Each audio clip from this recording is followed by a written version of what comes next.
আজকে আমরা জ্যামিতির বৃত্ত ছাড়া অন্যান্য অধ্যায়ের অঙ্কগুলো করব। আমরা প্রথম ক্লাসে অন্যান্য টপিক যেমন ত্রিভুজ এবং 5 প্রকার চতুর্ভুজের সূত্র লিখে দিয়েছিলাম, বৈশিষ্ট্য বর্ণনা করেছিলাম, কিভাবে কি হয় অনুসিদ্ধান্ত বর্ণনা করেছিলাম, কিন্তু অঙ্কগুলো করাইনি।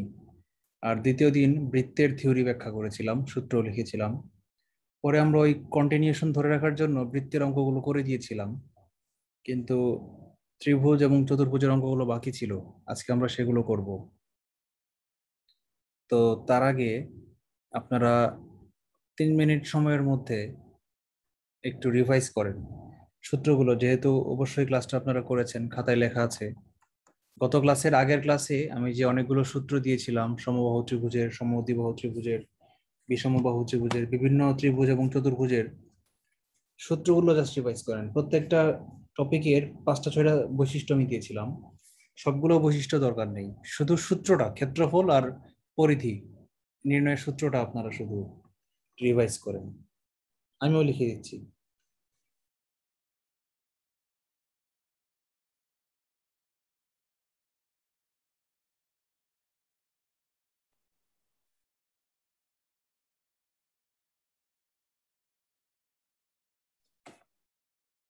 প্রথমে হচ্ছে ত্রিভুজ।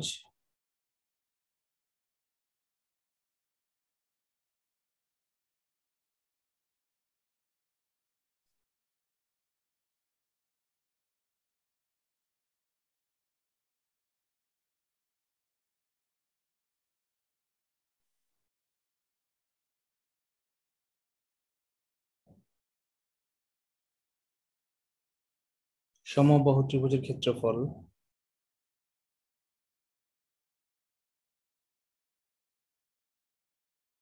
√3/4 a²।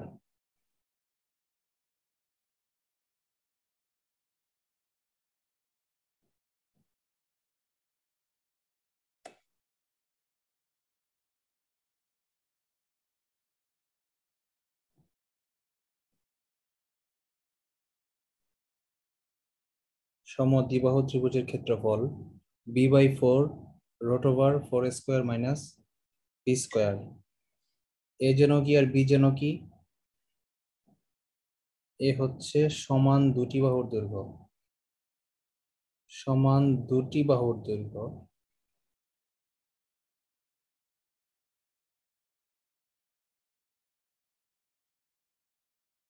দুটি বাহুর প্রত্যেকটার আলাদা করে দৈর্ঘ্য, মানে দুইটা বাহুর দৈর্ঘ্য যোগফল এ, একটার মান হাফ এ, এরকম না কিন্তু, প্রত্যেকটার মানই এ।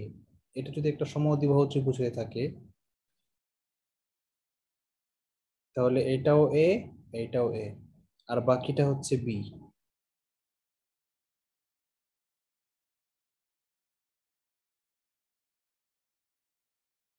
অবশিষ্ট বাহুর দৈর্ঘ্য হচ্ছে বি। ক্লিয়ার? সবাই কি ক্লাসটা করেছিলেন, নাকি গত ক্লাসটা করেননি এমন কি কেউ আছেন?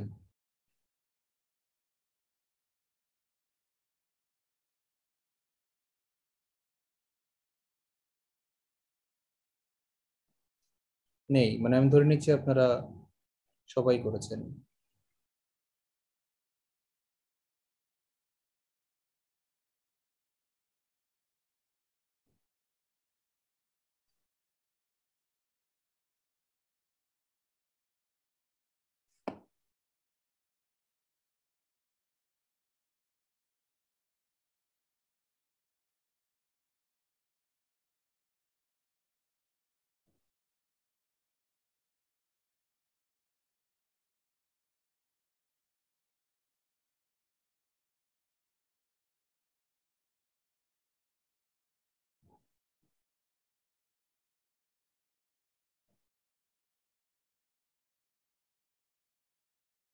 √s × s - a, s - b, s - c।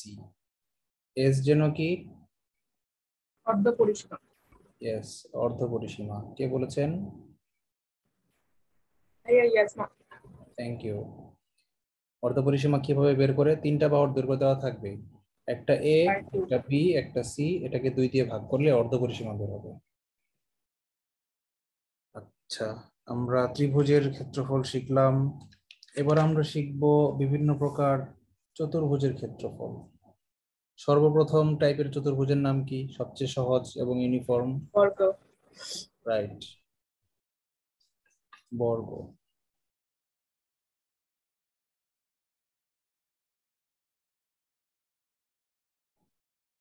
Square, একদম সহজ, সবচেয়ে সহজ হচ্ছে বর্গেরটা। আচ্ছা, বর্গের কর্ণ? 2a। রোড 2a নাকি রোড 3a? √2a। হ্যাঁ, রোড 3টা কোথায় যেন ছিল? ত্রিভুজের ক্ষেত্রে, সমবাহু ত্রিভুজের ক্ষেত্রে ছিল। Square plus. হ্যাঁ। আচ্ছা, বর্গের পরে কি আছে চতুর্ভুজেরটা বলেন তো? আয়ত। রম্বস। বর্গের সাথে মিল আছে, কারণ কি বর্গের বাহু সবগুলো সমান, বাহুগুলো সমান রম্বসেরও হবে। সবগুলো সমান। এই জন্য রম্বসের বাহুর দৈর্ঘ্য এ হলে ক্ষেত্রফল কি? দুইটা সূত্র আছে। হ্যাঁ, সূত্র। রম্বসের ক্ষেত্রফল দুইটা, একটা হচ্ছে হাফ ইন্টু কর্ণ, কর্ণদ্বয়ের গুণফল, মানে কর্ণ 1 ইন্টু কর্ণ 2, এভাবে লিখতে পারেন, কর্ণ 1 ইন্টু কর্ণ 2। আরেকটা সূত্র আছে কি যেন, ভূমি পূরণ উচ্চতা।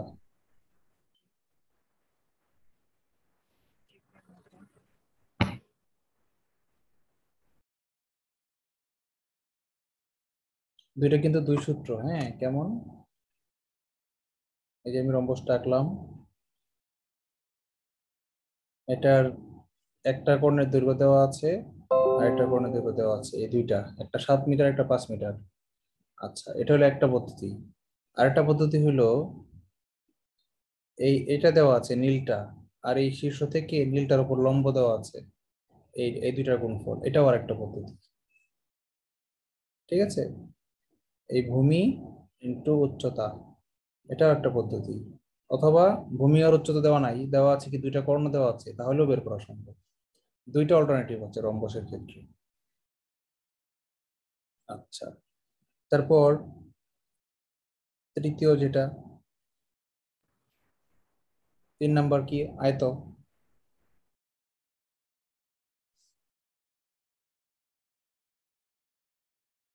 আয়তক্ষেত্রের ক্ষেত্রফল কি?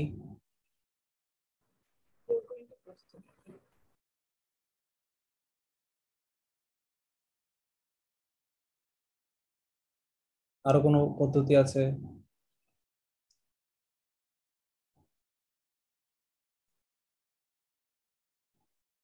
নেই, আর কোনো পদ্ধতি নেই। রম্বসের যে হাফ ইন্টু কর্ণদ্বয়ের গুণফল, এটা আয়তের ক্ষেত্রে প্রযোজ্য হলো না কেন?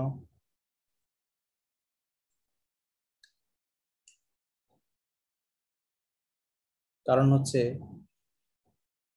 রম্বসের কর্ণদ্বয় একে অপরকে সমকোণে সমদ্বিখণ্ডিত করে।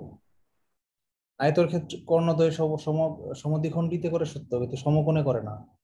এই জন্য আয়তর ক্ষেত্রে ওই সূত্রটা প্রযোজ্য হবে না। ঠিক আছে। আচ্ছা, 4 নাম্বারটা কি, সামান্তরিক।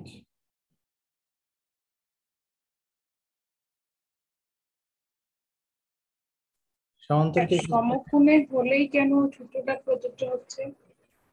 কারণ হচ্ছে ওই দিন কিন্তু ব্যাখ্যা করেছিলাম, ওই দিন ক্লাসটা করেছিলেন।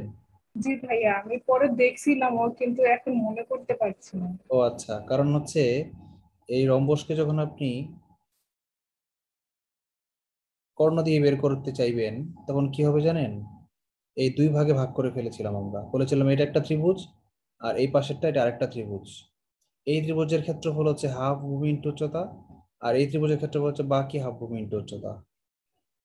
এখানে ভূমি কোনটা? এটা হচ্ছে ভূমি, আর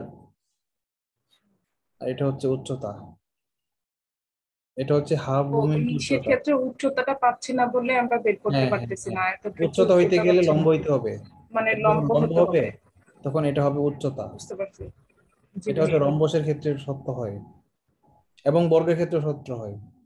আপনার বর্গের ক্ষেত্রেও কিন্তু স্কোয়ার ইউজ না করে যদি কর্ণ দেওয়া থাকে, তাহলে হাফ ইন্টু কর্ণ স্কোয়ার, এটা দিয়ে করতে পারবেন। কিন্তু সামান্তরিক এবং আয়ত এই দুইটার ক্ষেত্রে কর্ণদ্বয় সমকোণে সমদ্বিখণ্ডিত করে না, সমকোণ হয় না। এই জন্য হাফ ভূমি ইন্টু উচ্চতা মানে মানে চতুর্ভুজের ক্ষেত্রে ভূমি ইন্টু উচ্চতা এটা হয় না। আচ্ছা, ত্রিভুজের কমন সূত্র তো লিখে দিয়ে নেই, ভুলে গেছি। লেখেন ত্রিভুজের ক্ষেত্রফলের কমন সূত্র, সব ত্রিভুজের ক্ষেত্রে প্রযোজ্য।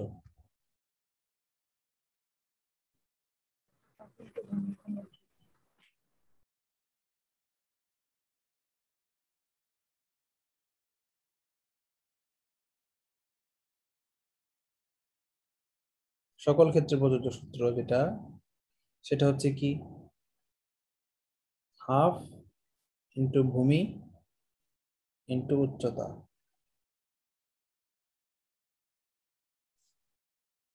আচ্ছা,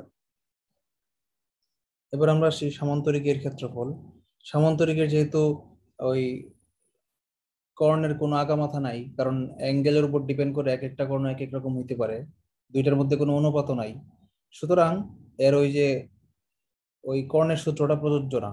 একমাত্র সূত্র হচ্ছে ভূমি ইন্টু উচ্চতা।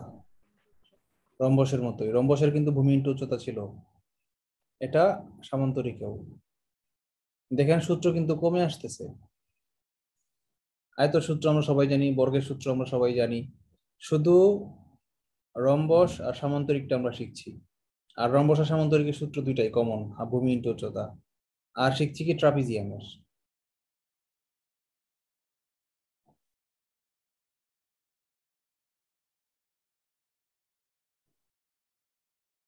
ট্রাপিজিয়ামের ক্ষেত্রফল সূত্র কি, হাফ ইন্টু সমান্তরাল বাহুদ্বয়ের দূরত্ব সমান্তরাল বাহুদ্বয়ের দূরত্ব ইন্টু সমান্তরালের যোগফল।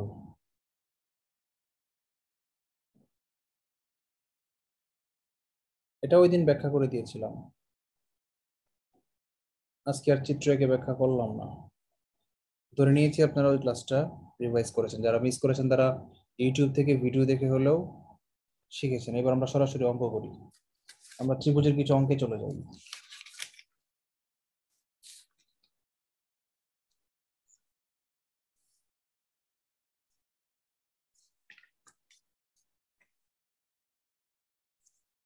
আটত্রিশতম বিসিএস এ আসছে 1 নম্বর অঙ্ক আজকের।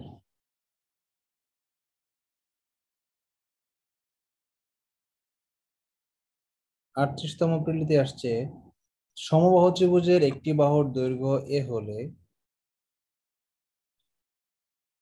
সমবাহু ত্রিভুজের একটি বাহুর দৈর্ঘ্য, আমি সংক্ষেপে লিখলাম, বাহু এ হলে ক্ষেত্রফল কত। এটা তো কোনো অঙ্ক না, এটা তো সূত্র চাইছি, সূত্র জানতে চেয়েছি। সূত্র জানি কি, একটু আগে তোমরা লিখলাম √3।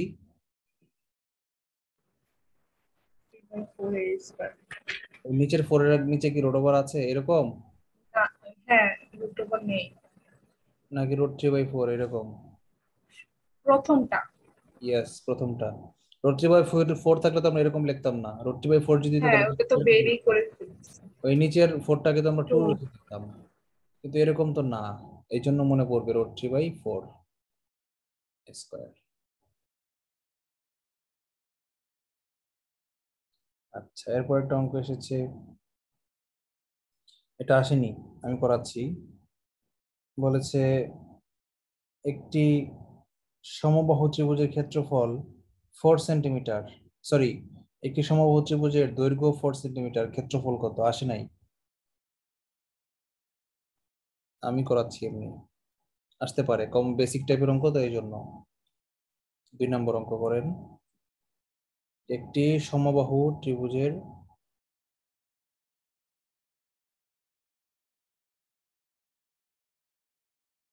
বাহুর দৈর্ঘ্য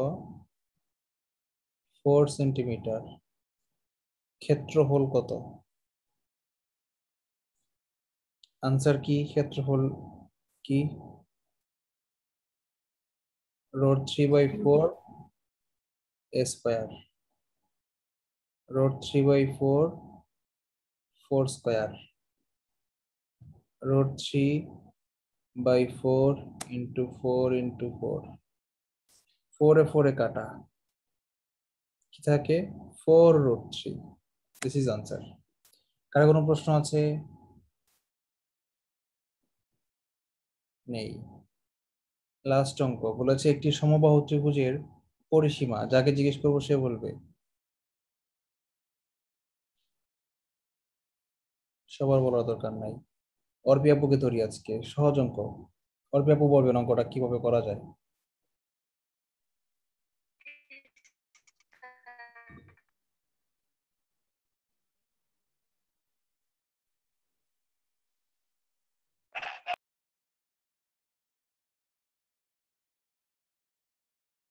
পরিসীমা 24 মিটার, ক্ষেত্রফল কত? এটা কিভাবে করা যায়? অর্পি আপু একটা বুদ্ধি দেন।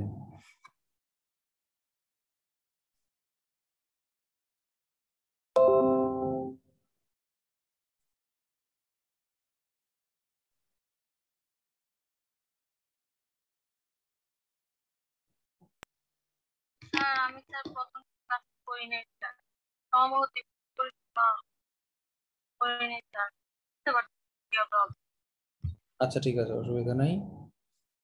প্রথম ক্লাস না করলেও এটা বলা যেত, জাস্ট আইকিউ দিয়ে, আগের অঙ্কটার মতো। আচ্ছা, সমবাহু ত্রিভুজের এক বাহুর দৈর্ঘ্য থাকলে, আগের অঙ্কটা দেখেন তো অর্পি আপু। সমবাহু ত্রিভুজের এক বাহু যদি থাকে 4, তাহলে আমরা ক্ষেত্রফল বের করতে পেরেছি এই সূত্র দিয়ে। তাহলে আমি আজকে এখন নতুন যে অঙ্কটা দিলাম, এখানে কি এক বাহু বের করা যাচ্ছে না? অর্পি আপু বলেন তো, এই ত্রিভুজটার এক বাহুর দৈর্ঘ্য কত?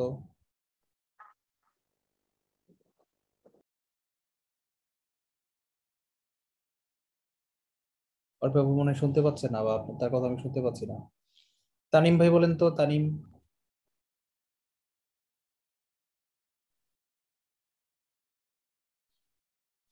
তানিম শুনতে পাচ্ছেন?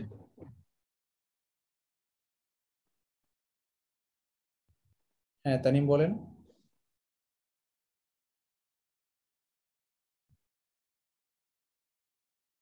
হ্যালো তানিম, কিছু বললেন? হ্যাঁ তানিম বলেছে 8 হবে। তানিমের সাউন্ড প্রবলেম হচ্ছে, থ্যাংক ইউ। এই যে অর্পি আপু শুনেন এখন কিভাবে উনি তানিম ভাই বললেন যে 8 হবে। কারণ হচ্ছে এখানে তিনটা বাহুর যোগফলকে পরিসীমা বলা হয়। পরিসীমা মানে কি? তিন বাহুর যোগফল। এখন এই ত্রিভুজের আমরা জানি সমবাহু ত্রিভুজের সবগুলা বাহু সমান হয়, মানে এটাও এ, প্রথমটাও এ, দ্বিতীয়টাও এ, তৃতীয়টাও এ। তাহলে পরিসীমা 3a সমান সমান 24। তাহলে এক বাহুর দৈর্ঘ্য এ সমান সমান কি 3 দিয়ে ভাগ দিলে এক বাহু পাওয়া যায়, 24/3 মানে 8। এখন আমরা বলি ওই যে আগের মতোই, রুট 3/4 এ স্কোয়ার হচ্ছে ক্ষেত্রফল।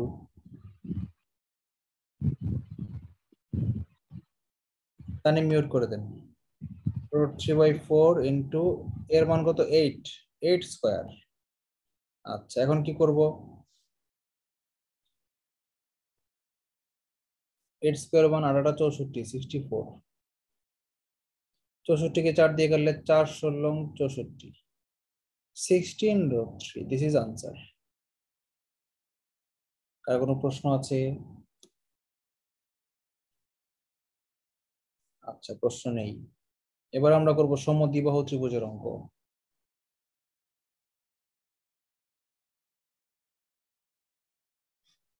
আচ্ছা বলেন, একটা অঙ্ক দেওয়া আছে, বলেছে এ বি সি ত্রিভুজে, এটা কিসের চিহ্ন? এটা হচ্ছে ত্রিভুজের চিহ্ন, রাইট। এবিসি এ মানে কি? কি এবিসি? এবিসি কি? এবিসি একটা ত্রিভুজ, মানে এবিসি ত্রিভুজে একটা কোণের মান দেওয়া আছে, এ কোণ সমান সমান 40 ডিগ্রি, বি কোণ সমান সমান 70 ডিগ্রি। দিস ইজ বিসিএস অঙ্ক। এটা কত সালের অঙ্ক? 36 বিসিএস। ব্যতিক্রম। দেখেন ক্রিয়েটিভিটি অ্যাপ্লাই করেছে। আগের অঙ্কগুলোতে কি করতো, ডাইরেক্ট সূত্র দিত, এক বাহুর দৈর্ঘ্য দিত, মান বের করতে বলতো। আর এখন এরা কিন্তু ক্রিয়েটিভিটি অ্যাপ্লাই করেছে। বলেছে এটি কি ধরনের ত্রিভুজ হলে এটি কি ধরনের ত্রিভুজ কেউ বলতে পারেন?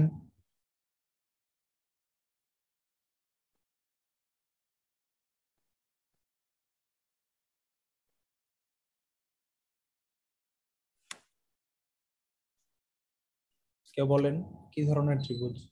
কোনো ক্লু আছে কিনা?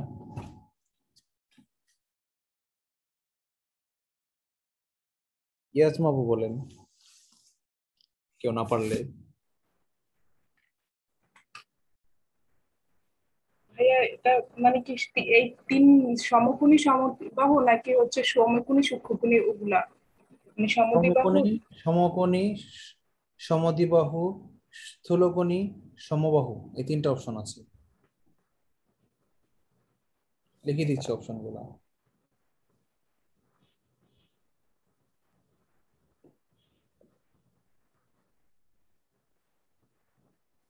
সমকোণী, স্থূলকোণী, এই দুটার একটাও হবে না।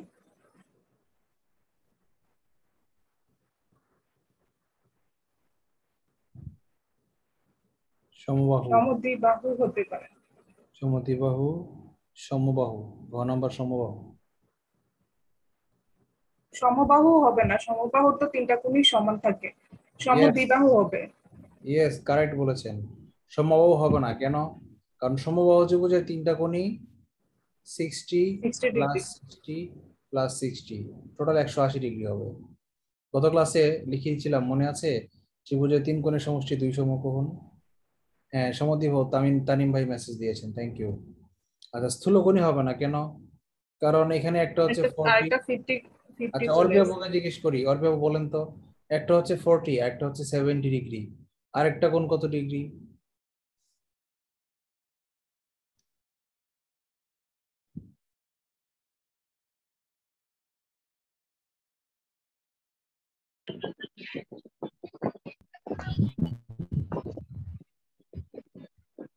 মঙ্গেও ভাই বলেন। স্যার আরেকটা 70 ডিগ্রি হবে না স্যার? হ্যাঁ, 70 ডিগ্রি হবে, কারণ ত্রিভুজের তিন কোণের সমষ্টি মোট হচ্ছে 180 ডিগ্রি। তাহলে একটা হচ্ছে 40, আরেকটা হচ্ছে 70, তাহলে আরেকটা কত হইলে মোট 180 হয়? আরেকটা 40 হলে মোট 180, সরি, আরেকটা 70 হলে মোট 180 হয়। 70 70 180 আর 40, মোট 140, 180। আর আমরা তো হচ্ছে সমদ্বিবাহু ত্রিভুজ, ভাইয়া লাস্ট ক্লাসে বলছিলেন সমদ্বিবাহু ত্রিভুজের সমান সমান বাহুর বিপরীত কোণগুলা সমান হয়, তার মানে এখানে দুটা কোণ সমান হতেছে, তাহলে এটা সমদ্বিবাহু ত্রিভুজ। হ্যাঁ, যেহেতু দুইটা কোণ সমান হয়ে গেছে, সেহেতু এটা অবশ্যই সমদ্বিবাহু ত্রিভুজ।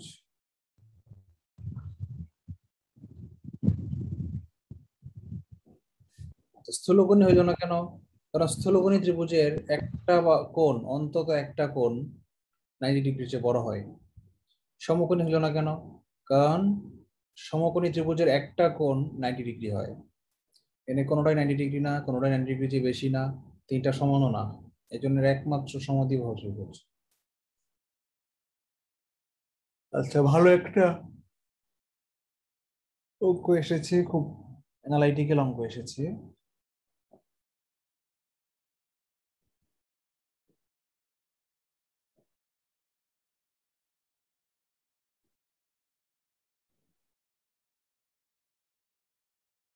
সাতাইশতম বিসিএস একটা মজার অঙ্ক এসেছে।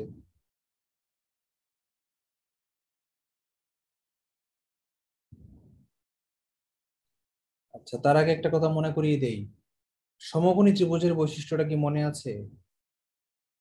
সমকোণী ত্রিভুজের এই বড়টাকে, এই সমকোণ বলে এটাকে, যেটা একদম লেভেল বরাবর 90 ডিগ্রি, এটাকে বলা হয় সমকোণ। আর সমকোণের উল্টা দিকে যেটা, তাকে বলা হয় অতিভুজ। আর বাকি দুইটার একটা লম্ব একটা ভূমি, কোনটা লম্ব কোনটা ভূমি আমি জানি না, জানার দরকারও নাই। একটা লম্ব আর একটা ভূমি। অতিভুজটা আমার মেইন ইম্পর্টেন্ট, জানা দরকার। আচ্ছা, এখন বলেন তো, সমকোণী ত্রিভুজের বৈশিষ্ট্যটা কি ছিল? এই বৈশিষ্ট্য ছিল অতিভুজ স্কয়ার সমান সমান লম্ব স্কয়ার প্লাস ভূমি স্কয়ার। এটা ছিল আমার সমকোণী ত্রিভুজের বৈশিষ্ট্য। এটাকে বলা হয় পিথাগোরাসের উপপাদ্য। এই সূত্রটা পিথাগোরাস দিয়েছেন। এবং এই পিথাগোরীয় কয়েকটা ত্রয়ী আমরা শিখেছিলাম, 3-4টা, তাই না? মনে আছে? একটা হচ্ছে কি 3, একটা 4, একটা 5। মানে সবচেয়ে বড়টা হচ্ছে কি সবসময় অতিভুজ হয়। এই 5 হচ্ছে অতিভুজের মান। আর লম্ব আর ভূমি একটা 3 একটা 4, কোনটা লম্ব কোনটা ভূমি জানি না, কিন্তু একটা 3 একটা 4 এটুকু আমরা জানি। যদি বলে লম্ব 3 তাহলে ভূমি 4, যদি বলে ভূমি 3 তাহলে লম্ব 4। অঙ্ক করার দরকার নাই, এই তিনটার একটা জোড়া বেঁধে থাকবে, ত্রয়ী বেঁধে থাকবে, ত্রয়ী। আরেকটা পিথাগোরীয় ত্রয়ী ছিল, বলেন তো কত? 6, 8, 10। হ্যাঁ। আরেকটা ছিল কত বলেন তো? 5, 5, 12, 13। 13। আরেকটা ছিল কত বলেন তো? 10-এর চেয়ে বড়, কাছাকাছি।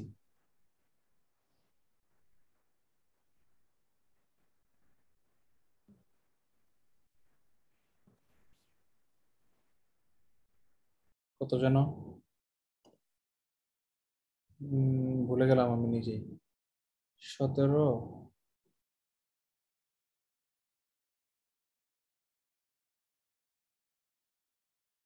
18, 64।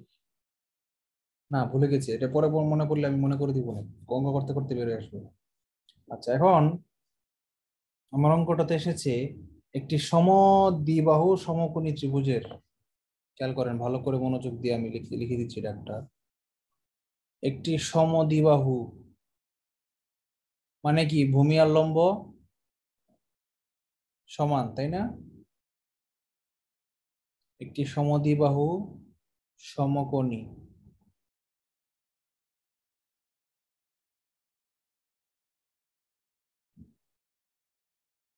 ত্রিভুজের, হ্যাঁ 8, 15, 17 এটাই মনে করতে চাচ্ছিলাম। 17 দিয়ে একটা আছে, 8, 15, 17। এটা এতগুলো মনে রাখা কঠিন হয়ে যাবে। তারপরেও যারা বেশি অ্যাডভান্টেজ চান পরীক্ষার হলে টাইম বাঁচানোর জন্য, তারা জেনে রাখেন 8, 15, 17। 8টা 64 আর 17, 17 কত হয় যেন? ক্যালকুলেটর দিয়ে দেখতে হবে, তারা নেই একটু দেখে ফেলি, টেস্ট হয়ে যাবে।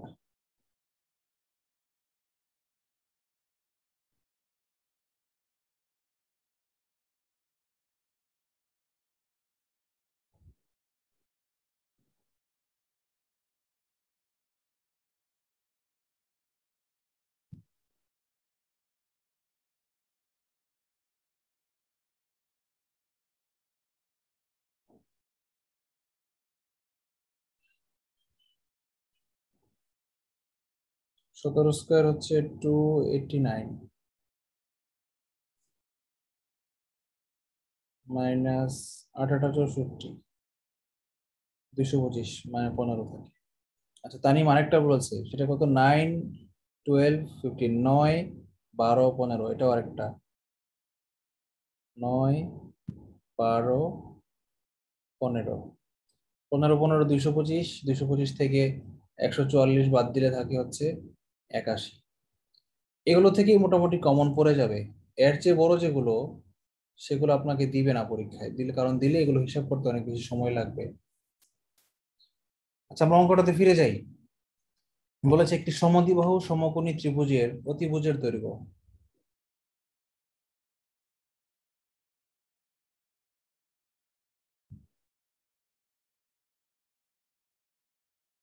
অতিভুজ কত মিটার?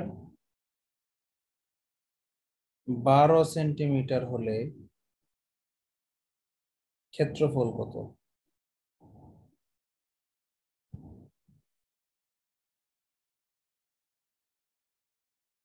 এই তো দিছি প্যাচ লাগায়া, এটা তো কোনো সূত্রে পড়ে নাই, তাহলে কেমনে কি করা যায় বলেন তো?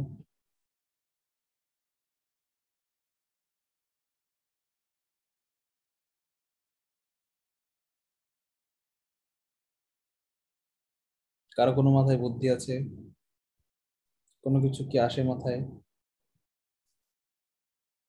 আমি একটু অ্যানালাইসিস করি, অঙ্কটা একটু ব্যাখ্যা করি। একটা সমদ্বিবাহু সমকোণী ত্রিভুজ আমরা আঁকি আগে।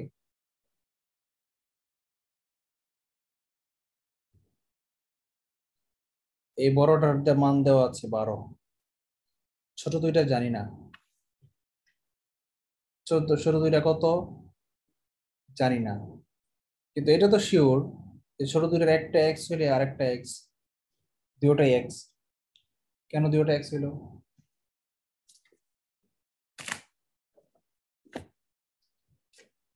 কেউ একজন বলেন দুইটা এক্স হলো কিভাবে? সমদ্বিবাহু স্যার। ইয়েস, দুইটা বাহু সমান হইতে হবে। এখান থেকে কিন্তু আমরা বাকি দুইটার মান আমরা বের করতে পারি। আচ্ছা,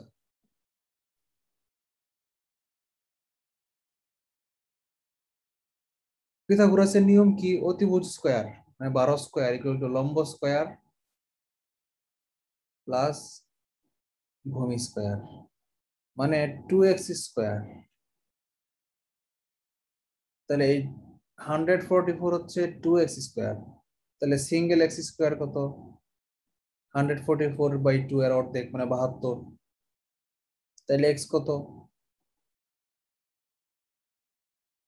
√72, একটা বাহুর দৈর্ঘ্য।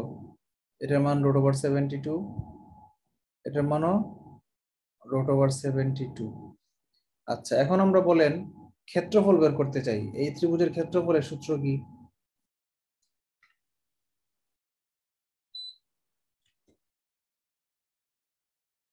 কেউ বলেন?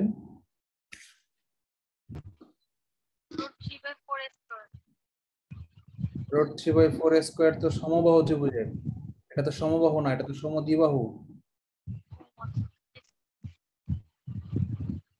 তাহলে কি করা যায় বিকল্প?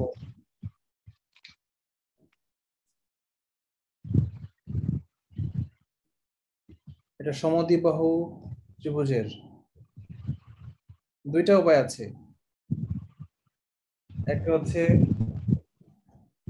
b/4 √4² - b², কিন্তু এটা করলে কঠিন হয়ে যাবে। কারণ কি, একটা বাহুর মান আমার বর্গমূলে আছে, অনেক বড় সূত্র হয়ে যাবে। এটা কেন? সহজ একটা সূত্র আছে না, ত্রিভুজের কমন সূত্র। তারিম ভাই মেসেজ দিয়েছে, আমি দেখতে পারিনি মেসেজটা, কি লিখেছে। যাই হোক, আমি বলি ত্রিভুজের কমন সূত্র কি? অর্পে বলেন। ইয়েস, এটা দিয়ে করেন। হাফ ভূমি ইন্টু উচ্চতা দিয়ে করা যায় না? কিভাবে করা যায়? হাফ ইন্টু ভূমি কত? ভূমি হচ্ছে √72, আবার উচ্চতা কত? উচ্চতা √72। আচ্ছা, হাফ ইন্টু √72 গুণ করলে কত হয়? 72 হোল স্কয়ার। √72 হোল স্কয়ার মানে শুধু 72। দুইটা জিনিস গুণ করলে √9 হয়ে যায়। কি হয়? কাটাকাটি করলে 36। This is answer. এটা খুব ভালো ছিল অঙ্কটা, খুব মজার একটা অঙ্ক। থ্যাংক ইউ পিবিএসসি কে এই অঙ্কটা দেওয়ার জন্য। অ্যানালাইটিক্যাল অঙ্ক কিন্তু এটা।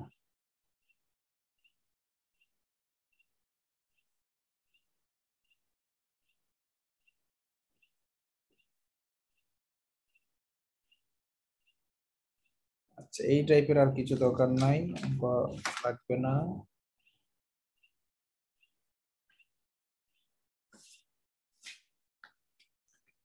বিষমবাহু ত্রিভুজের অঙ্কগুলা আসলে অ্যানালাইটিক্যাল না, এবং অ্যানালাইটিক্যাল এটা বিষমবাহুগুলো অ্যানালাইটিক্যাল করার সুযোগও নাই।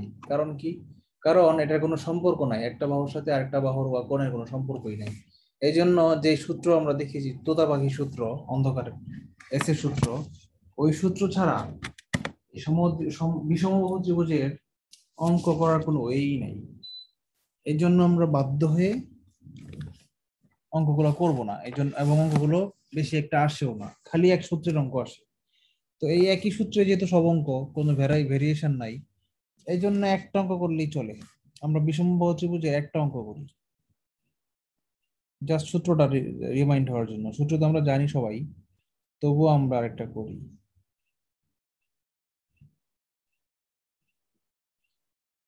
31তম বিসিএস এর একটা অঙ্কটা করি। বলেছে একটি বিষমবাহু ত্রিভুজের, না সরি, বিষমবাহু বলে নাই, বলছে একটি ত্রিভুজ আকৃতির মাঠের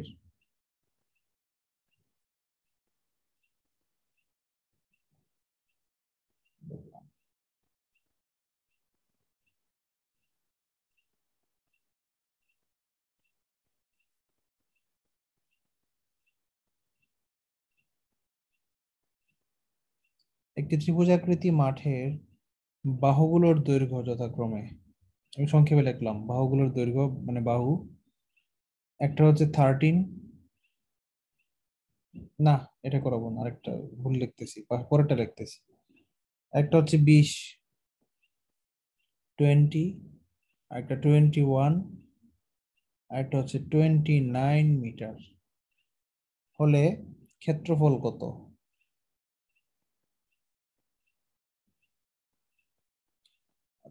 লাগে এস বের করতে হবে।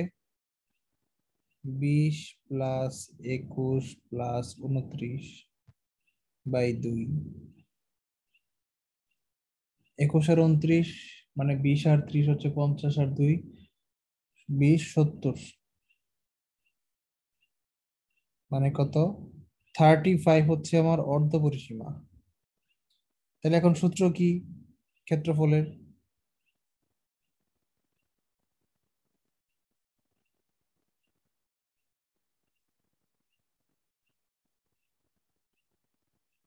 S into S minus A, S minus B, S minus C.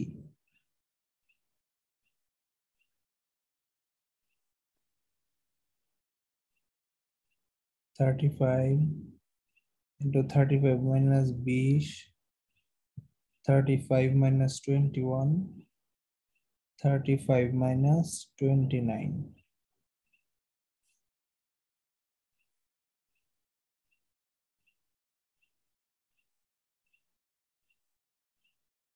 কত হয় বলেন তো?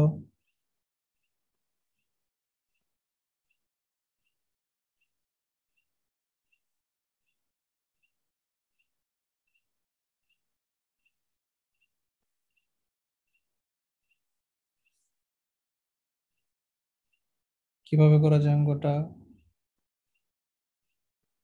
Is there any shortcut?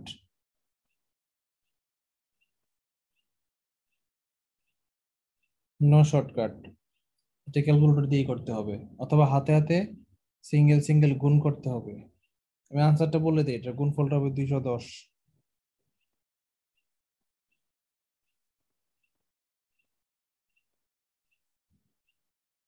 আপনারা ক্যালকুলেটর দিয়ে চেক করবেন। আপনারা কি আছেন আমার সাথে, না আমি একা একা কথা বলছি? আছি sir. A promised land, who is this?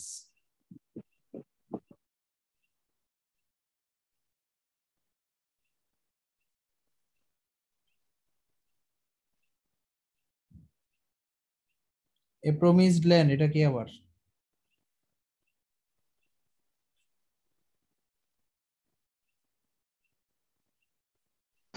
Barack Obama, Barack Obama. ওরে আল্লাহ, বারাক ওবামা লিখছে নাকি এটা? হ্যাঁ ভাই। বলো 9 month to freedom কে লিখেছে?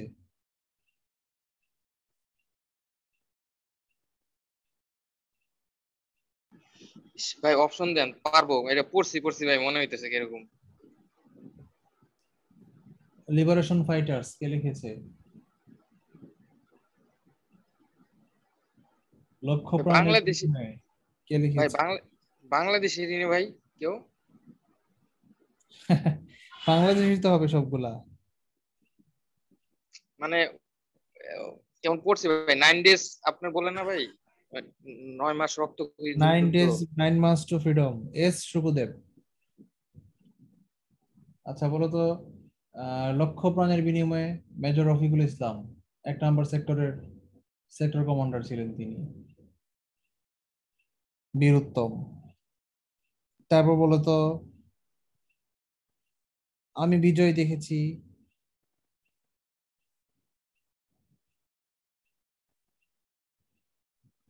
ভাই এগুলো সব খাই ফেলছি, আপনি বলেন ভাই। এমআর আক্তার মুকুল।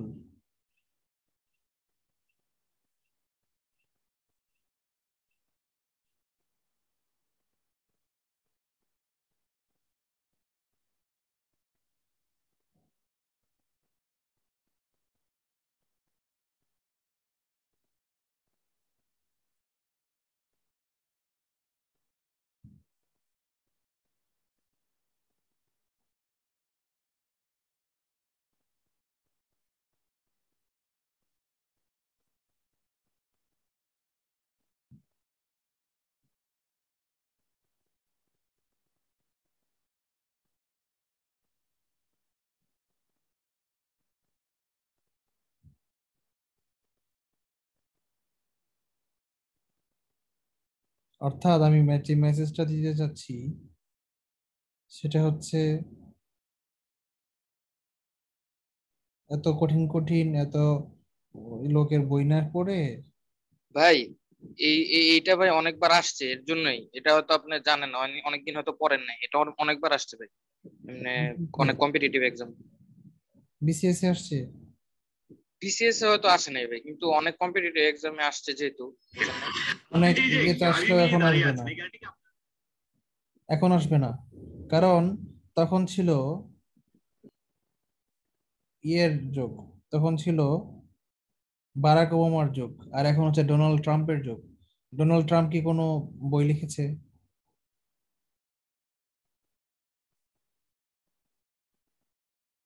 বলো। না ভাই, আমি আমি তো জানি না ভাই, ডোনাল্ড ট্রাম্প মনে তো হয় লেখে নাই, ওই তো সবচেয়ে কি সে তো বলবো। আসলোই মাত্র, লিখবে তো, লেখা তো শুরু করবে, আগে 10 বছর শিখুক, 8 বছর সে প্রেসিডেন্টগিরি করে কিছু শিখুক, তারপরে না বই লিখবে।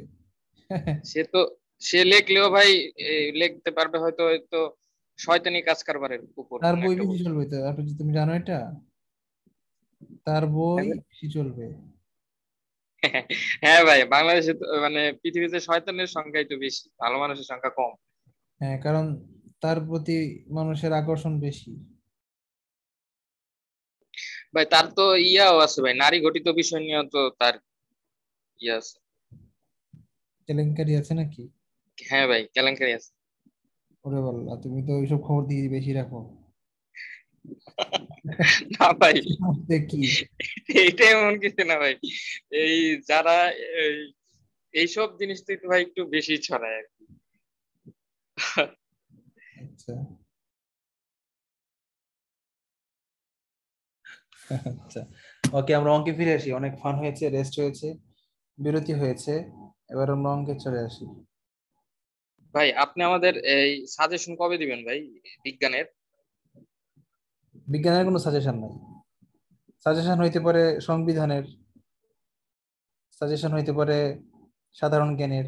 বিজ্ঞানের তো কোনো সাজেশন নাই, কারণ বিজ্ঞান আচ্ছা তো। ভাই, আপনি ভাই মানে আমার মোট কথা লাগে ভাই, মানে মানে স্পেসিফিক ভাবে কিছু টপিকস আর কি, মোটামুটি 100 নম্বরের মতো, 100 মার্কের মতো আর কি। না, এটা মানে কোনোভাবেই সম্ভব না। এটা যদি আমি দিতেই পারতাম, তাহলে আমার ভিডিও যদি 1 লক্ষ লোক দেখতো, ভাইরাল হইতো, তাহলে সেটাতে 1 লক্ষ লোক পাস করতো। 100 নম্বর পাওয়ার গ্যারান্টি যদি কেউ দিতেই পারতো, কোনো ব্যক্তি, পৃথিবীর কোনো কুতুব, ইভেন বিপিএসসি চেয়ারম্যান স্যার, তাহলে তো সবাই তার কাছে পড়তো। না ভাই, গ্যারান্টি না ভাই, মানে আপনি তো জানেন, আপনি তো জানেন কি পরিমাণ ইম্পর্টেন্স কোনগুলা টপিক, জাস্ট না, ওই ইম্পর্টেন্স টপিক তো গুলা। নাই, ইম্পর্টেন্স তো নাই এই কারণেই যে বিপিএসসি ইম্পর্টেন্স গুলো বাদ দিয়া লেস ইম্পর্টেন্ট গুলো দেয়। ইভেন তারা সিলেবাসও মেনটেন করে না। তুমি 41তম প্রশ্ন দেখো, স্বাধীনতা মুক্তিযুদ্ধ থেকে একটা কোশ্চেন আসে নাই, সিলেবাসে আছে 6 নম্বর। প্রাচীনকাল থেকে বাংলাদেশের ইতিহাস মুক্তিযুদ্ধ পর্যন্ত সিলেবাসে এটা আছে হলো 6 নম্বর। একটা প্রশ্ন আসে নাই, তাহলে তুমি কিভাবে বলবা কোনটা ইম্পর্টেন্ট কোনটা কি? তোমার 200 নম্বরের জন্য পড়তে হবে 1000 টপিক, এর মধ্যে মনে করো 500 ইম্পর্টেন্ট, 500 লেস ইম্পর্টেন্ট, কিন্তু প্রশ্ন কোনটা থেকে আসবে সেটা তো বিবিএসসি বলবে না। তবে হ্যাঁ, কিছু জিনিস আছে শর্ট করাই যায়, যেমন সংবিধান 153টা আর্টিকেল গাদার মতো মুখস্থ করার কোনো মানেই নাই। এখানে মৌলিক অধিকার আর রাষ্ট্র পরিচালনা মূলনীতি এইগুলো থেকে বেশি আসে। আবার ওইদিকে দেখা যাবে যে কিছু বিশ্বের সাংবিধানিক পদ যেগুলা, যেমন অম্বাসম্যান, মানে ন্যায় কি বলে ন্যায়পাল, বিপিএসসি সংক্রান্ত কর্মবিভাগ সংক্রান্ত কয়েকটা, সংবিধান সংশোধনীর কয়েকটা, এগুলো আমি সাজেশন হিসেবে দিতে পারি। কিন্তু অর্থ বিল কোনটা কত নম্বরে, ফ্লোর ক্রসিং কত নম্বরে, এগুলা বলা যায় যে হ্যাঁ এগুলা থেকে ইম্পর্টেন্ট, এগুলো আসতে পারে। কিন্তু তুমি যদি বলো যে অন্যান্য টপিক কোনটা ইম্পর্টেন্ট কোনটা লেস ইম্পর্টেন্ট, কোনো দিনই কোনোভাবেই বলা যাবে না, কারণ বিপিএসসি ইম্পর্টেন্স মেনটেন করে না। প্রত্যেকটা সাবজেক্টের জন্য আমি শর্টকাট টেকনিক বলতে পারি, কোনগুলো বলতে পড়তে পারো, কিন্তু ইম্পর্টেন্স দাগিয়ে দেওয়া যাবে না। নিবনে সাজেশন দিব না, প্রত্যেকটা সাবজেক্টের আমি আলাদা আলাদা সাজেশন দিব, পড়ার টেকনিক দেখাই দিব না। আচ্ছা, আমরা কোনটা পড়বো এখন?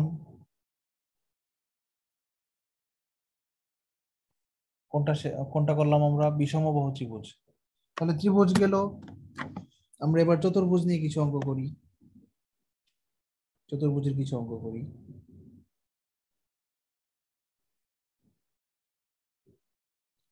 আচ্ছা, তানিম বোধহয় একটা বই লিখেছে, উই আর আমেরিকানস, এটা কি ডোনাল্ড ট্রাম্পের বই নাকি?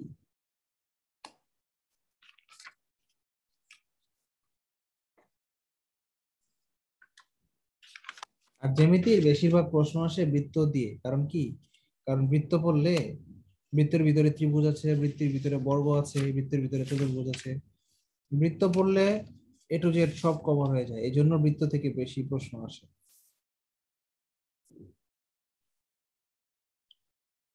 যেমন 37তম বিসিএস একটা প্রশ্ন আসছে, একটা আয়তক্ষেত্রের কর্ণের দৈর্ঘ্য 15 মিটার এবং প্রস্থ 10 মিটার হলে আয়তক্ষেত্রটার ক্ষেত্রফল কত? দেখি আমরা আমরা ক্ষেত্রফল ইয়েতে চলে যাই। ক্ষেত্রফল না, আয়ত পরে করি, আগে বর্গ করি।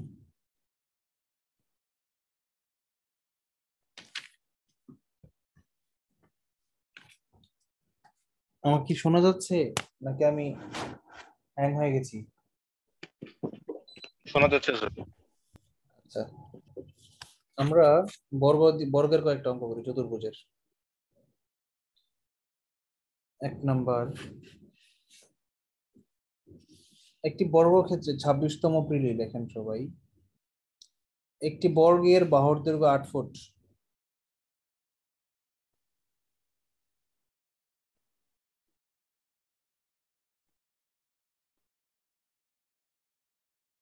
এইট ফুট হলে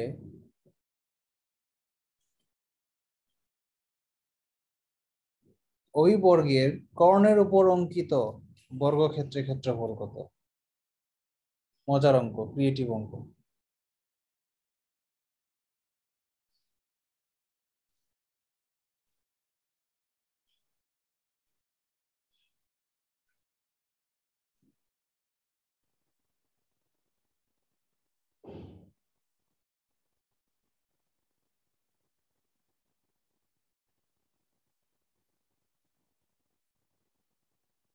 কারো ধারণা আছে কিভাবে করা যায়?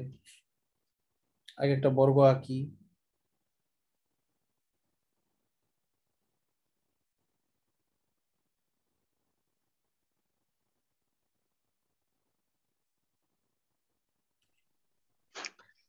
কর্ণের দৈর্ঘ্য বাইর করবো, তারপর স্কয়ার। ইয়েস, কর্ণের দৈর্ঘ্য বের করে স্কয়ার করে দিব। এটার কর্ণের দৈর্ঘ্য কত?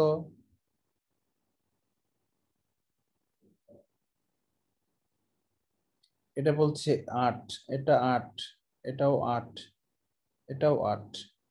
তাহলে কর্ণের দৈর্ঘ্য কত সেটা পরে, কর্ণের দৈর্ঘ্যের উপরে আমাকে স্কয়ার রাখতে হবে। বড় বড় এই বড় বর্গক্ষেত্রটার মান আমাকে বের করতে বলেছে।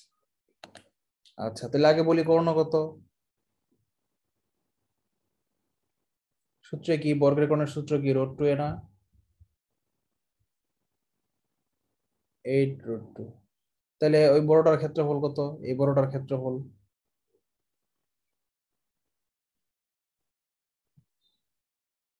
8√2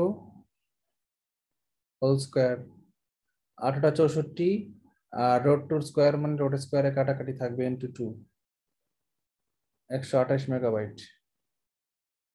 কারো কোনো প্রশ্ন আছে? নেই। অঙ্কটা মজা ছিল।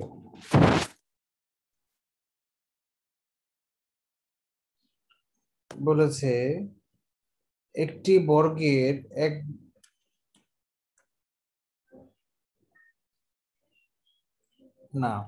বলেছে একটি বর্গের কর্ণের দৈর্ঘ্য 4√2 হলে ওই বর্গের ক্ষেত্রফল কত? 36তম বিসিএস এ স্পেশালাইজড অঙ্ক, 34টা 36 নতুন সিলেবাসের। একটি বর্গের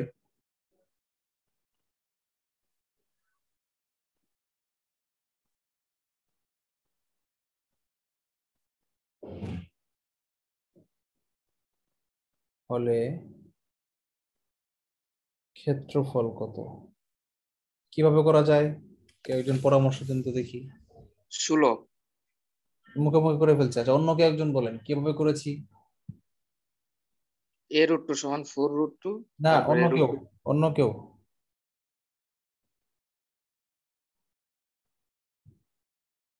কেউ বলো। রিনি, তানিম,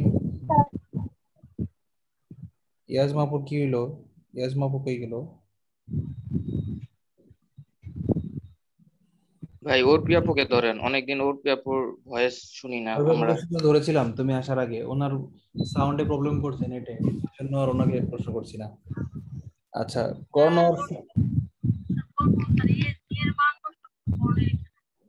হ্যাঁ কর্ণের মান দেওয়া আছে a√2 মানে 4√2। তাহলে তাহলে a সমান সমান কত? 4√2/2, উভয় পক্ষকে √2 দিয়ে ভাগ করেছি, √2 কাটা, তাহলে a সমান সমান 4। তাহলে ক্ষেত্রফল কত? a square.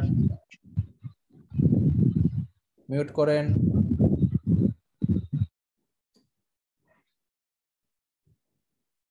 4 4 R 16, this is answer. একদম ইজি, একদম মুখে মুখে করা যায় এটা।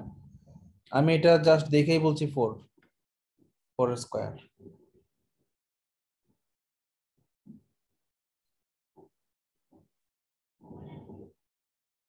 হ্যাঁ, তানিম লিখে দিয়েছে অঙ্কটা, a√2 সমান সমান 4√2। Thank you Tanim. Tanim is very good and very smart and very dedicated.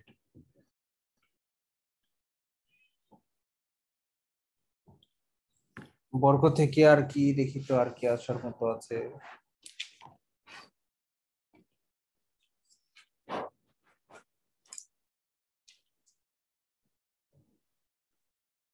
নাই, এগুলো আসার মতো না।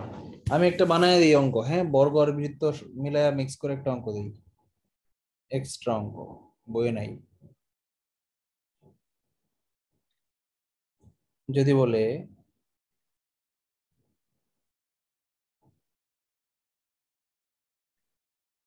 একটা বৃত্ত এঁকে দেয়, বৃত্ত এঁকে তার ভিতরে একটা চতুর্ভুজ এঁকে দেয় যার কেন্দ্র এখানে,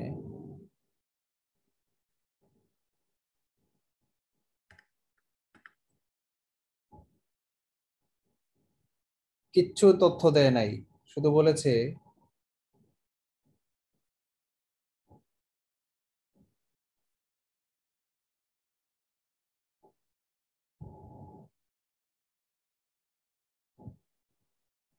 বৃত্তটির ক্ষেত্রফল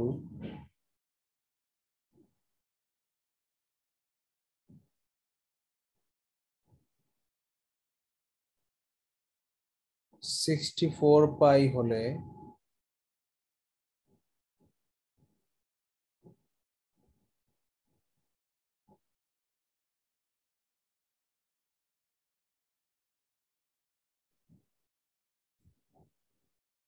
বর্গটির ক্ষেত্রফল কত? ক্রিয়েটিভিটি অ্যাপ্লাই করেছি, পিএসসি এটুকু ক্রিয়েটিভিটি অ্যাপ্লাই করে নাই, এরকম অঙ্ক দেখি নিয়ে আসতে। মজা না অঙ্কটা?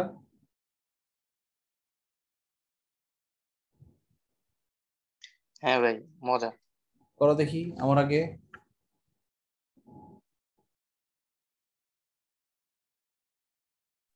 ভাই প্রথমে এখান থেকে আর বের করব, আর এর দ্বিগুণ করব।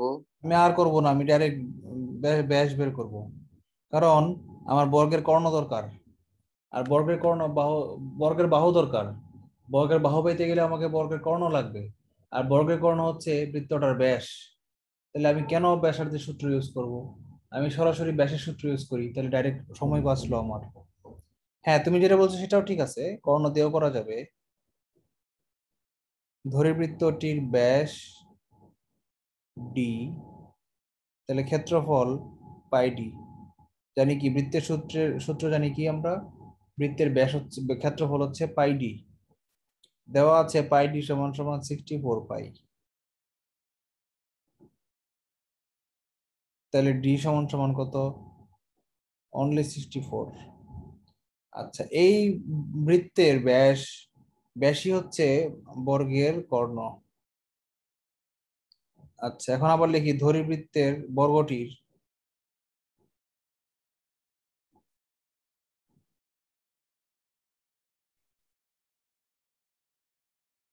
বাহুর দৈর্ঘ্য এ। ভাই ভাই বৃত্তটির ক্ষেত্রফল দেওয়া আছে 64 পাই। তাহলে আমরা তো জানি ভাই বৃত্তের ক্ষেত্রফল পাই আর ও স্কয়ার না। সরি সরি সরি সরি, আমি তো পরিধি লিখে ফেলছি। না না না, ভুল করছি আমি তাহলে। হুম, আমি তো 2 পাই আর বা পাই ডি দুটো তো পরিধি সূত্র। এটাই। আমি ক্ষেত্রফল করা দরকার। বা আপনি এইটাও বলতে পারতেন ভাই, বৃত্তটির পরিধি দেওয়া আছে। না, ক্ষেত্রফলই। তাইলে তাইলে ব্যাস বের করা আবার লস প্রজেক্ট, তাইলে আমার ব্যাসার্ধ বের করাই ভালো। আমিও ভাই তাই বুঝলাম না, মানে আমিও একটু জানি কেমন জানি আমি হচকিত হয়ে গেছিলাম। আচ্ছা, বৃত্তটি ব্যাসার্ধ হচ্ছে আর, তাহলে ক্ষেত্রফল কত? পাই আর স্কয়ার। পাই আর স্কয়ার হচ্ছে ক্ষেত্রফল, পাই আর স্কয়ারের মান দেওয়া আছে 64 পাই। আমি যখন অঙ্কটা বানাই তখন ইচ্ছা করেই, আচ্ছা 64 তো আবার আরেক ঝামেলা করলাম। 64 না, আমি একটা পূর্ণবর্গ সংখ্যা নেই, 16 পাই লিখি, 16 পাই। আপনারা একটু এডিট করে দেন, তাহলে ক্যালকুলেশনটা ইজি হবে। না হলে ক্যালকুলেটর লাগবে, দশমিক চলে আসবে। আমরা দশমিক অ্যাভয়েড করতে চাই। ডাকের মধ্যে এই 64 পাইকে আপনারা 16 পাই বানায় দেন। লেখেন কোন একটা বৃত্তের ক্ষেত্রফল 16 পাই। আচ্ছা, এখন দেওয়া আছে ক্ষেত্রফল হচ্ছে 16 পাই, পাই আর স্কয়ার সমান সমান 16 পাই। তাহলে আর স্কয়ার হচ্ছে কত? 16। তাহলে আর সমান সমান কত? 4। বৃত্তের ব্যাসার্ধ হচ্ছে 4, এইটুকু 4। তাহলে ব্যাস কত? ডি। তাহলে ডি কত? ডি হচ্ছে 2r, মানে 2 ইন্টু 4, মানে কি 8। আচ্ছা, বর্গের বাহুর দৈর্ঘ্য, এখন এখন আমরা নিচের অঙ্কে চলে আসি। বর্গের বাহুর দৈর্ঘ্য এ, তাহলে কর্ণ কত? বর্গের বাহুর দৈর্ঘ্য যদি এ হয়, তাহলে বর্গের কর্ণ কত হয়? এরকম। এ রুট 2। শর্তমতে বর্গটির বা শর্তমতে বা চিত্রমতে বর্গটির কর্ণই হচ্ছে কি বৃত্তটির ব্যাস। ব্যাস মানে কি? ডি, এই যে এটা। তাহলে এই বর্গের কর্ণ মানে এ রুট 2 মানে কি? এ রুট 2 সমান সমান 8। আমরা এটা পেয়েছি। কোত্থেকে পেয়েছি? নিয়ম অনুযায়ী এইখান থেকে পেয়েছি। এই 8 আর এই এর 2 এরা সমান কেন? কারণ এই বৃত্তটার ব্যাস হচ্ছে ডি, আর বর্গটার কর্ণ হচ্ছে এ রুট 2। যেহেতু বৃত্তের ব্যাস আর বর্গের কর্ণ একই জিনিস চিত্র থেকে আমরা দেখতে পাচ্ছি, সেহেতু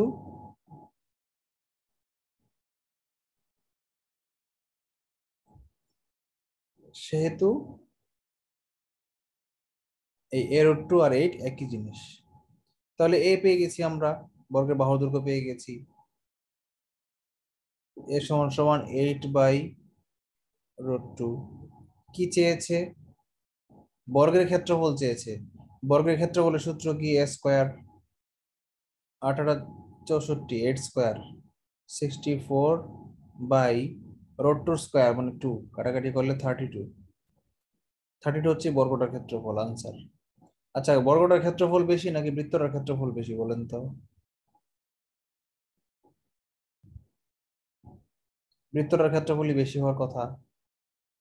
16 পাই, 16 কে 3 দিয়ে গুণ করলে 3 ষোলো 48, মানে একটু বেশি। তাহলে অঙ্ক ঠিকই আছে।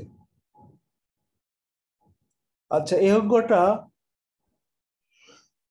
অন্যভাবে আসতে পারতো, চিত্রনায়কে অঙ্কটা কিভাবে আসতে পারতো, কেউ একজন বলেন তো?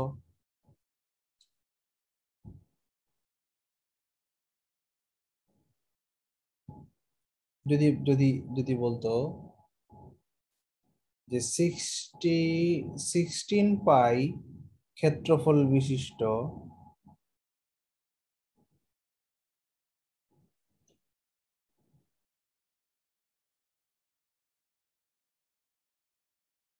একটি, এই কথাটা শুনতেছেন? এই যে যে লাইনটা লিখতেছি এখন, এটাই কিন্তু আপনাদের কাজে লাগবে, কারণ এটাই চিত্র নাই, বইয়ে নাই। 16 পাই ক্ষেত্রফল বিশিষ্ট একটি বৃত্তে অন্তর্লিখিত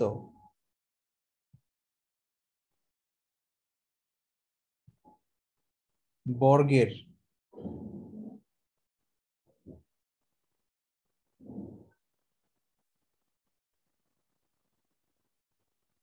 ক্ষেত্রফল কত?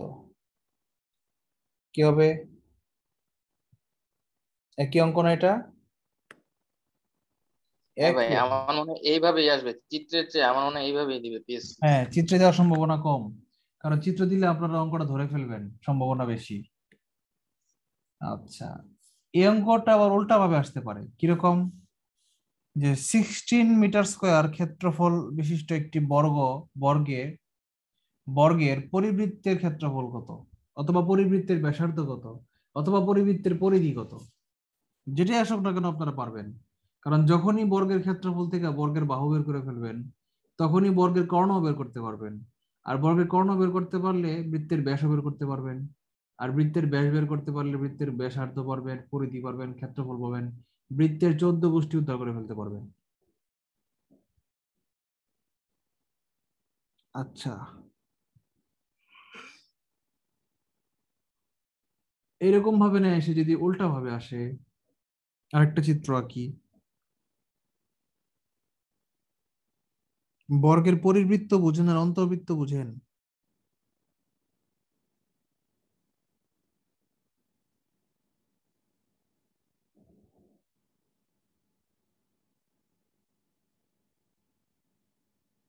এ হচ্ছে বর্গ, এটার পরিবৃত্ত হচ্ছে একটু আগে যেটা এঁকেছিলাম, সেটা ছিল পরিবৃত্ত।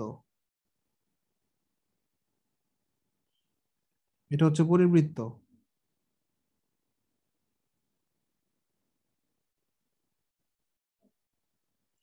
আর অন্তর্বৃত্ত কোনটা? কেউ জানেন অন্তর্বৃত্ত কোনটা?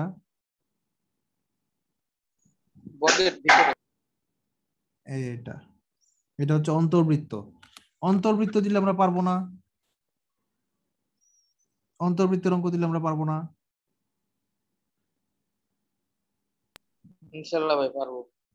হ্যাঁ, কারণ ধরেন দেওয়া আছে, এই সবুজটা ইগনোর করেন, সবুজটা নাই মনে করেন, লালটা নীলটা নিয়ে কথা বলি। ধরেন দেওয়া আছে এই বর্গটার ক্ষেত্রফল 64 মিটার স্কয়ার। বলেছে এই নীল বৃত্তটার ক্ষেত্রফল কত, এর ক্ষেত্রফল কত জানতে চেয়েছে। কি করবেন বলেন তো?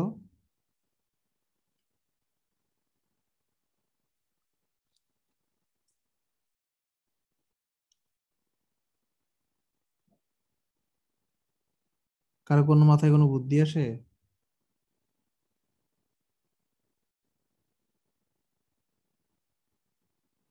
নাই? কারো কারো মাথায় কোনো বুদ্ধি নাই?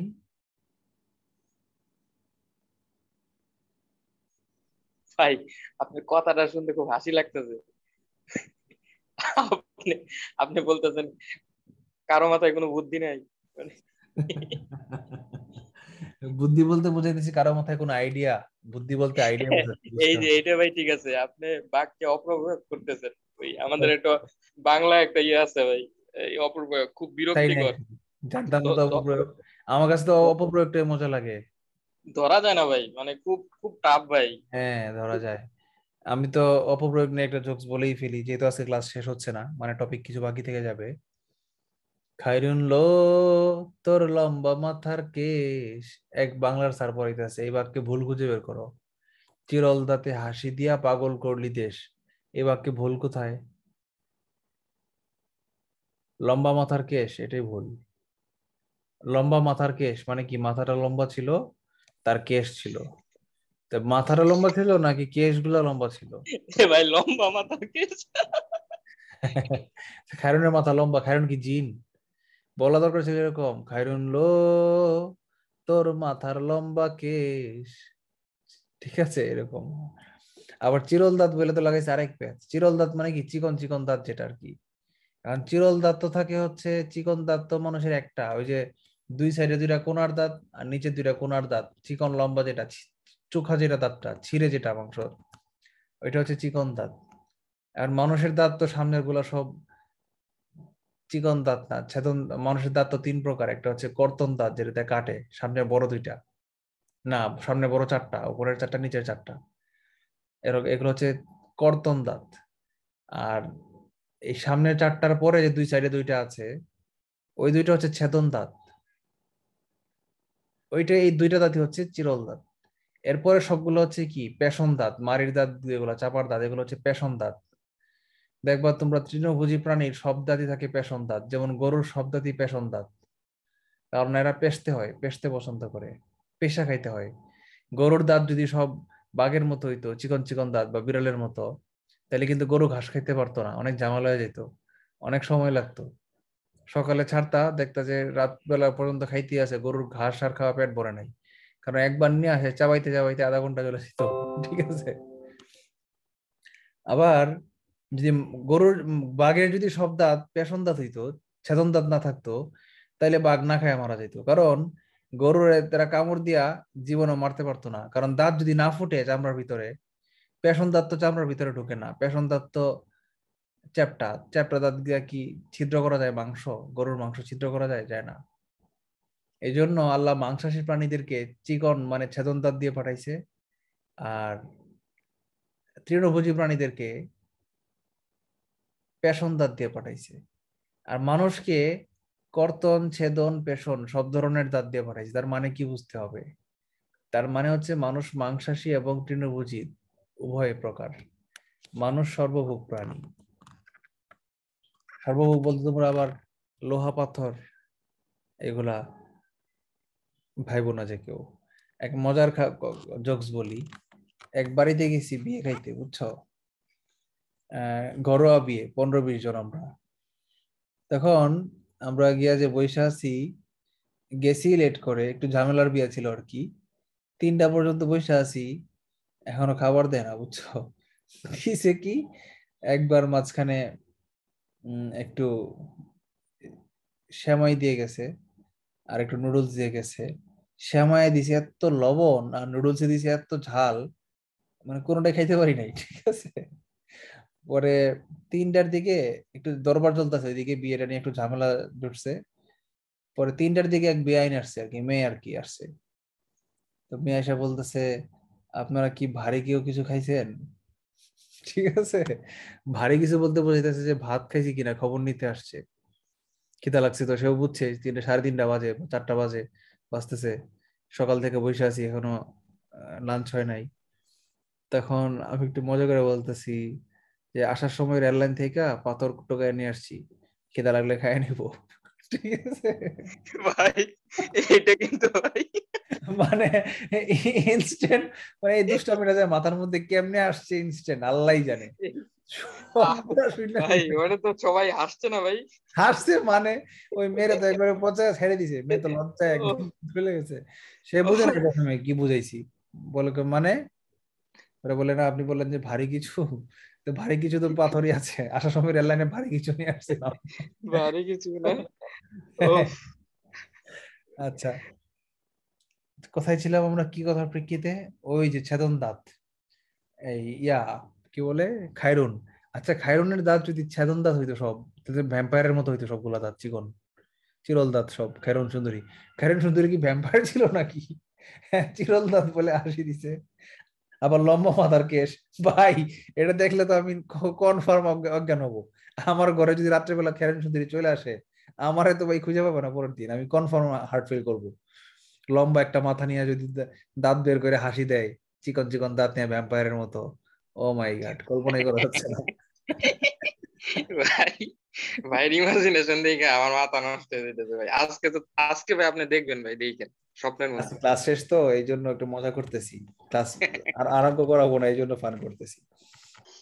আর আমি ইয়েতে কি বলে, রাত্রিবেলা যদি সত্যি এরকম খায়রুন চলে আসে, জিন খায়রুন, আমার যদি মনে হয়ে যায় গানটার কথা, তাহলে কিন্তু আমি ভয় পাবো না। আমি বলবো, ও বুঝতে পেরেছি, আপনি সেই খায়রুন সুন্দরী। ঠিক আছে, তখন সে মজা পেয়ে আরো ব্যাপক অট্টহাসে হাসি দিবে। ও, সেই লাগছে ভাই জোকসটা। তানিম কিন্তু কাজের ছেলে, দেখো আমরা গল্প করতে করতে তানিম কিন্তু আনসারটা দিয়ে দিছে, এই অঙ্কটা কিভাবে করব। কারো মাথায় কোনো বুদ্ধি নাই, কিন্তু তানিমের মাথায় বুদ্ধি আছে। তানিম কিন্তু বুদ্ধি দিয়ে দিছে। এ হচ্ছে যার কারণে বৃত্তের ব্যাসার্ধ হচ্ছে 4, তাহলে পাই আর স্কোয়ার মানে 16 পাই। কারেক্ট তানিম, ধন্যবাদ। এই দেখেন, বলেন তো, এই যে আমি হলুদ রঙে আঁকলাম, এটা কি? বৃত্তের ব্যাসার্ধ না হলুদটা, প্রত্যেকটা 4টা হলুদ আঁকলাম, এই যে হলুদ দেওয়া আছে 64 মিটার স্কোয়ার হচ্ছে এই বর্গের ক্ষেত্রফল। তাহলে বর্গের বাহুর দৈর্ঘ্য কত? √64 মানে কত? 8, 8 8 64। তাহলে এই বর্গটার বাহুর দৈর্ঘ্য হচ্ছে কত? 8। তাহলে বর্গটার অর্ধেক কত? অর্ধেক হচ্ছে 4। এই বর্গটার অর্ধেক আমরা যদি ট্রান্সপ্ল্যান্ট করি, এখানে নিচে নিয়ে আসি টান দিয়া, এইটুকু হচ্ছে অর্ধেক। তাহলে এইটুকু আর এইটুকু সমান না?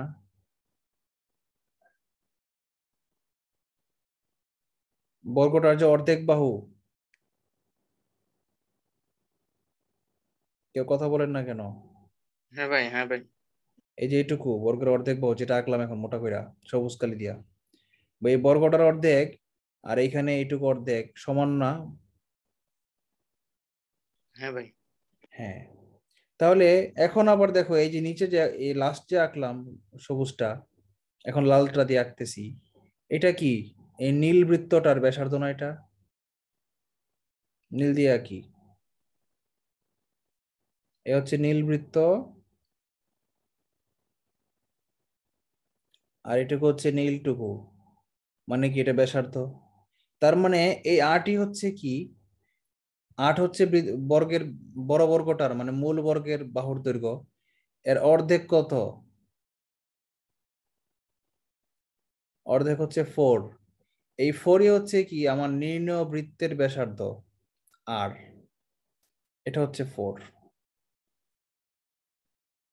স্বাভাবিক, এই বড়টা যদি, এই বড় বাহুর দৈর্ঘ্য, বর্গের পুরাটা দৈর্ঘ্য যদি 8 হয়, তাহলে এই অর্ধেকটার মান কত? অর্ধেকটা 4 হবে, এটাই স্বাভাবিক। তো অর্ধেকটা যদি 4 হয়, তাহলে বৃত্তের ক্ষেত্রফল কি? পাই আর স্কোয়ার, মানে কি পাই ইন্টু 4 স্কোয়ার, মানে কি 4 4 16, 16 পাই। This is answer. পায়ের মান 3.1416। বলো, কারো কোনো প্রশ্ন আছে? Nope, easy busy. এটা কিন্তু একদম আমার ক্রিয়েটিভ অঙ্ক, এটা কোনো বইয়ে আমি এ পর্যন্ত দেখি নাই। আমি যদি বই লিখি তাহলে এটা দিব, প্র্যাকটিস। যদিও এটা দিলে 90% পোলাপানি অঙ্কটা করবে না, প্রয়োজন মনে করবে না, বলবে এগুলো কোনোদিন বিসিএস আসে নাই, এগুলো আসবে। কিন্তু কোনোদিন আসতেই পারে, কারণ বিপিএসসি কি করতেছে এখন, ভ্যারিয়েশন আনছে। আরেকটা ব্যাপার চিন্তা করো, হয়তো এই অঙ্কটা দিবে না, কিন্তু এই অঙ্কটা করাইতে গিয়ে আমার যে থিওরিটা কাজে লাগছে, সেই থিওরিটা দিয়ে তোমার অঙ্কটা কমন পড়ে যাবে। যে অঙ্কটা চলে আসবে সে অঙ্কটা এই অঙ্কটা করলে এই অঙ্কের থিওরিটা কাজে লাগিয়ে সে অঙ্কটা করতে পারবে, এরকম হইতেই পারে। এই জন্য যত বেশি টাইপের ভেরিয়েশনের অঙ্ক করবা তত তোমার অঙ্ক পরীক্ষার অঙ্কে ভালো করার পসিবিলিটি থাকবে। ঠিক আছে, ভালো থাকবে, শুভরাত্রি, আল্লাহ হাফেজ। নেক্সট ক্লাসে আমরা সামান্তরিক, রম্বস এবং ট্রাপিজিয়ামের অঙ্ক করে এবং পরিমিতির আরো কয়েকটা অঙ্ক করে, ত্রিভুজ সরি জ্যামিতির অঙ্ক তো করলাম, পরিমিতির আরো দু একটা অঙ্ক করে অধ্যায় শেষ করে দিব। জ্যামিতি এবং পরিমিতি একসাথে শেষ করে দিব। আচ্ছা, অধ্যায় অঙ্ক তো বোধহয় শেষ, সিলেবাস তো প্রায় শেষ। আর বাকি আছে কি? আর বোধহয় বাস্তব সংখ্যা বাকি আছে, আর অসমতা বাকি আছে। আর তো মনে হয় তেমন কিছু বাকি নাই। ভিডিওগুলো সার্চ দিয়ে খুঁজলে পাওয়া যাবে কি কি ক্লাস করা হয়েছে। তো ঠিক আছে, সবাই ভালো থেকো, আল্লাহ হাফেজ। ওকে ভাই, আসসালামু আলাইকুম। ওয়ালাইকুম সালাম।